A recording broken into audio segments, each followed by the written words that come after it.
What's going on, everybody? It's your boy Jewfy here, and today we're reacting to Jordan Peterson calls out the pseudo-moralistic stances of activists. Q&A. Now, before we start the video, I just got to say she already looks triggered. I don't even know what's going on right now. But before we start this, don't forget to like, comment, share, subscribe, all that good stuff. And without further ado, let's get into this.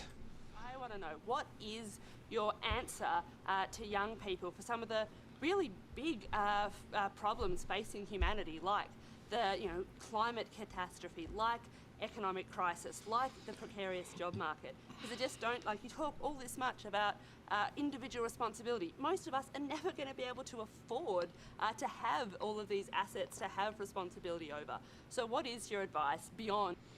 You see, look at her already telling people what they can and can't have. She don't know that most of us will be able to afford anything. She doesn't know the future. I mean, that might be her life. You know what I'm saying? Banal comments like clean your room.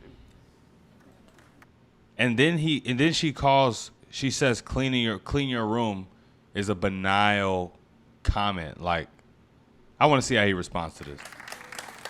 Well, it's actually rather difficult to answer a question that ends with your comments are banal politely.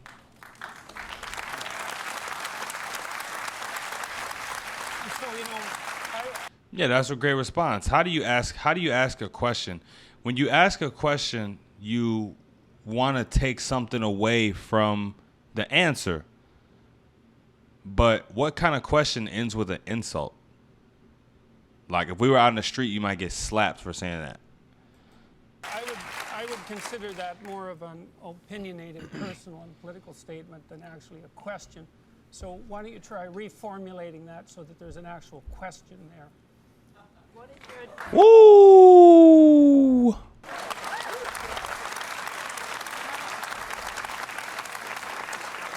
And then you see that stare. He just staring her down right there. Look at her. Look at her. You can tell his stare is like a little bit too much for her. So what is your... The awkward laughs. We breaking down body language right here.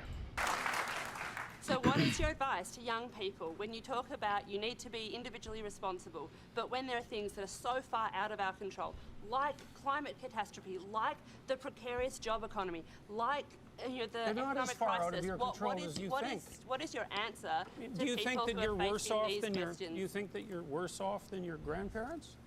I think there are different challenges. Do you think you're worse off than your grandparents?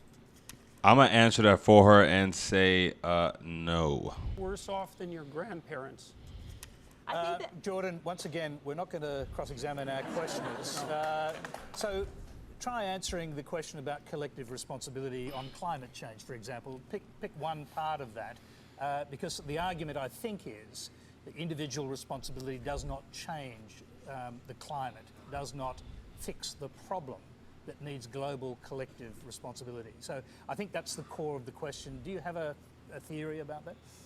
Well, fundamentally, I'm a psychologist, and my experience has been that people can do a tremendous amount of good for themselves and for the people who are immediately around them by looking to their own inadequacies and their own flaws and the things that they're not doing in their lives and starting to build themselves up as more powerful individuals. And if they're... See, Jordan Peterson is a man that likes to use a lot of words. I'm going to rephrase that for the slower people out there because, hey, I'm slow. I'm slow as well. But basically what he's saying is you are better off to yourself, the people around you, and the people you care about when you are on your P's and Q's and you have your room clean first before you go and try to fix the world's problems and other people's problems. Before you begin to even trot down that path, worry about yourself first. Get yourself to a stable position, and then you will be more beneficial to the collective group, is what he's saying. Simply put. They're capable of doing that, and then they're capable of expanding their career. And if they're capable of expanding their career and their competence, then they're capable of taking their place in the community as effective leaders. And then they're capable of making wise decisions instead of unwise decisions when it comes to making collective political decisions. I'm not suggesting in the least, and have never suggested, that there's no. And I hate to cut him off, but that's what I think the problem is with modern day activism. It really is a collective of people who haven't cleaned their own room, haven't figured out the answers and solutions to their own problems, haven't conquered their own demons, when instead they would make the world a much better place if they did that homework, if they did those chores, instead of trying to seek outward for something to fix or something to help. You know, not that there's nothing wrong with helping people. You can help people at any stage in your life, but like I said, become stable yourself before you go and try to fix the world. Domain for social action. I'm suggesting that people who don't have their own houses in order should be very careful before they go about reorganizing the world, which happens in many ways. So, you can just. And then she shakes her head, but it's like, what is he saying that's not true? If you don't even got your own house in order, if you don't got your own stuff in order, how are you going to fix the world? How? You get together with a bunch of people who don't have their houses in order. How are you going to fix the world? Can I just to, if a young person believes that the climate, the global warming problem on the climate is something that needs to be tackled quickly, and they can't wait until they grow up and become prime minister. Like, what can they even do about that? What can you do about that? You know, I got into this debate with my friend the other day. He's a bit worried about climate change and, you know, all of that stuff. But my response is this. We have been here for a speck of time in comparison to how long the Earth has been here. To think that we know the Earth's trajectory and where it's headed and what's happening next and what's happening in the climate, to think that we truly know what's happening with that is a bit absurd in my opinion. I don't think we know. I think the Earth may just be doing what the Earth does. I'm not saying that we have no effect on the Earth, you know, greenhouse gases and carbon emissions and all that stuff, but I think the world is much more potent, stronger than we think it is, and I don't think we have all of the influence that we believe we do. And it's nothing you could do to fix the world. I mean, the most thing you could do is maybe start some sort of fundraiser, make some sort of app, do something in terms of like recycling, or get together, make something out of recycled goods. I don't know. That's the most you could do, but nobody can fix this problem on their own. Like, so don't even worry about it is the answer to this question. Just keep doing you is the answer to this question. Don't lose your mind over the climate. It's pointless. You're wasting your time even stressing about it. Ministers can do it.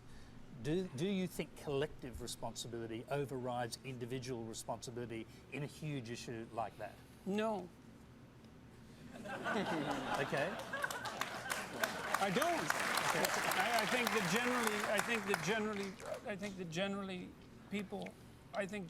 people have things that are more within their personal purview that are more difficult to deal with and that they're avoiding, and that generally the way they avoid them is by adopting pseudo-moralistic stances on large-scale social issues so that they look good to their friends and their neighbors. That's what it looks like. Wow, that was impressive right there. So basically what he's saying is these people don't have their own houses in order. They're running from problems in their own life. They're running from themselves, so they go and look outward to try to fix something. Man, something I don't know. I don't got all the answers, but something tells me that there is a huge population of people like that in America. Huge.